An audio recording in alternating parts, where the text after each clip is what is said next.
kecha shunaqa voqea bo'ldi. Shogirdim kelyapti-da, manda ana pochkam boryapti deydi. Bo'ldi.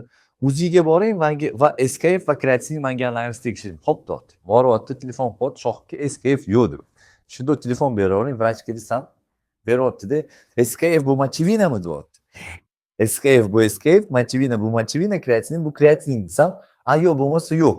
Tasavvur qilinglar, vrachlar ham bilmaydi. Kreatin o'zi kreatinni va kreatin fosfatni mushaklarda образоваться qiladi va pochkaga jo'natadi. SKF bu o'zi основной funksiyani pochkani qiladi, filtratsiya, qonni filtratsiyani qiladi. Mochivina bu o'zi pochkaga не то чтобы относиться qiladi, no o'zi jigarda образоваться qiladi va oxirida просто pochka bilan выводиться qiladi. Tamom. Mani sizga posilim va mana sizga SMSim, nima demoqchiman?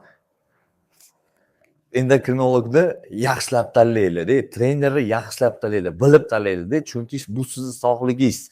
Misol uchun men endokrinolog emasman, men trenerman, no endokrinologiya izuchat qilaman, chunki meni ishimga kerak-da bu narsa. Shuning uchun shu posilim внимательный bo'lib vrach tanlaylar, внимательный bo'lib trener tanlaylar va men uchun asosiy narsa sog'liq. Sog'liq bo'lsa, forma o'zi побочный effektdan o'zidan o'zi kelaveradi. Men sog'liq orqasida yuguraman. Men forma orqasida yugurmayman va shogirdlarimga ham shunaqa правила qilaman va o'zim shunaqa ishlayman doim. Поэтому внимательный bo'linglar, sog' bo'linglar, obuna bo'lib qolinglar.